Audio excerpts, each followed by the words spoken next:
হুজুর, আমি একটা মেয়েকে খুব ভালোবাসি,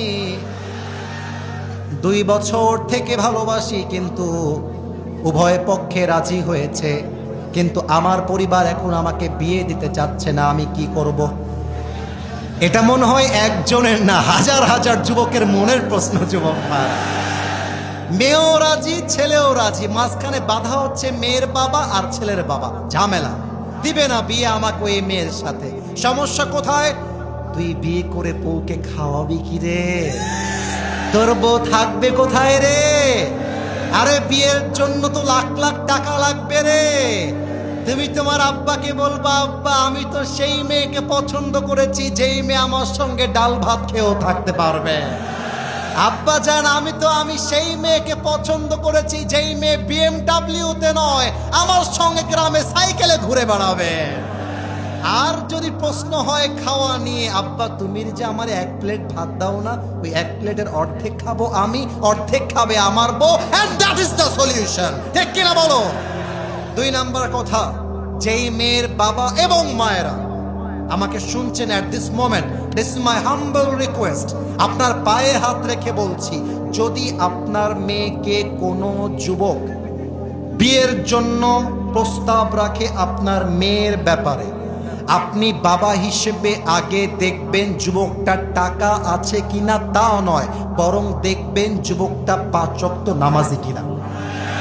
ওর টাকা আর চাকরি দেখার আগে দেখবেন ওর মধ্যে সততা আছে কিনা। আজকালকার মেয়ের বাবারা 50 বছরে যা কামাই করেছে 25 বছরের যুবকের থেকে তাই সে আশা করে। 50 বছরে হয়তো একটা সরকারি চাকরি করেছে, ব্যাংকে হয়তো 20 লাখ জমিয়েছে, আর গ্রামে একটা জমিতে বাড়ি করেছে। তো বিয়ের সময় আসলে মেয়ের জামাইকে বলে, তোমার কি নিজের বাড়ি আছে?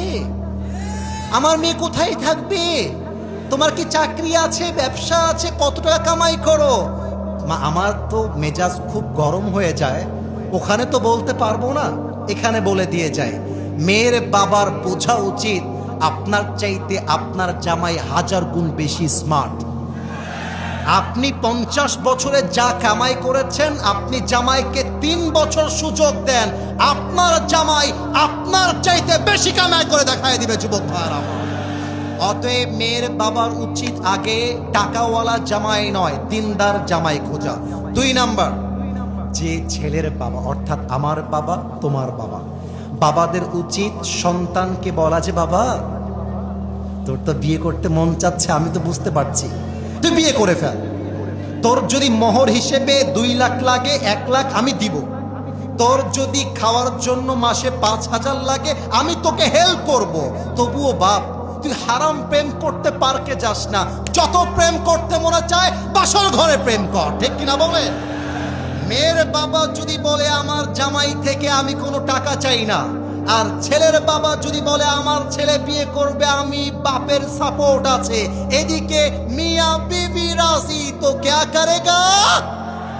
অতএব আমি আমার আব্বা জানদেরকে বলবো, ছেলে মেয়ে একে অপরকে পছন্দ করলে বাধা দিয়ে লাভ নাই, বিয়েটা করায় দেন, জীবনটা সুখী হয়ে যাবে। এবং আমি যুবকদেরকে বলবো, পালিয়ে বিয়ে করতে যাস না বাপ, পালিয়ে বিয়ে করতে যাস না। মেয়ে মানুষ, পরিবর্তন হইতে সময় লাগে না। আজকে বলে তোমাকে ছাড়া কাউকে ভালো লাগে না, তোমাকে ছাড়া আমার কাউকে বিয়ে করা হবে না, জান। আরে বেটা, মেয়ে মানুষের ভালোবাসা হচ্ছে আকাশের মতো, এই মেঘ এই বৃষ্টি। এখন মনে হচ্ছে তোমাকে ভালো লাগে, কালকে আরেকটা বেটার অপশন পাইলে তোমাকে গুল্লি মেরে বিয়ে করতে মেয়েদের 1 পয়সাও ভাববে না। যুবক ভাইরা আমার, অতএব কোনো মেয়ের জন্য ক্যারিয়ার নষ্ট নয়। আর একটা মেয়ে ছেড়ে গেলে কি হয়েছে, এরকম হাজারো সুন্দরী মেয়ে বাংলার মাটিতে আছে। ঠিক কিনা বলো? তু নেহি তো কোই और सही, कोई और नहीं तो कोई और सही, बहुत लंबी है ये ज़मीं, मिलेगी लाखों हंसी, इस जमाने में सनम तू अकेला तो नहीं। বুঝলে বুঝ পাতা, না বুঝলে তেজ পাতা। আরে তোমার মতো মেয়ে ছাড়লে কি হয়েছে? আমি যদি সফল হতে পারি, তোমার মতো কয়েক লাখ মেয়ে আমাকে বিয়ের জন্য আমার পেছনে লাইন ধরে দাঁড়িয়ে যাবে। ঠিক কিনা বলো সবাই? অতএব পরিবারকে বোঝাবার জন্য ট্রাই ইউর বেস্ট। আল্লাহ তুমি যুবকটাকে বিয়ে করার তৌফিক দান করো। পড়েন সবাই আমিন।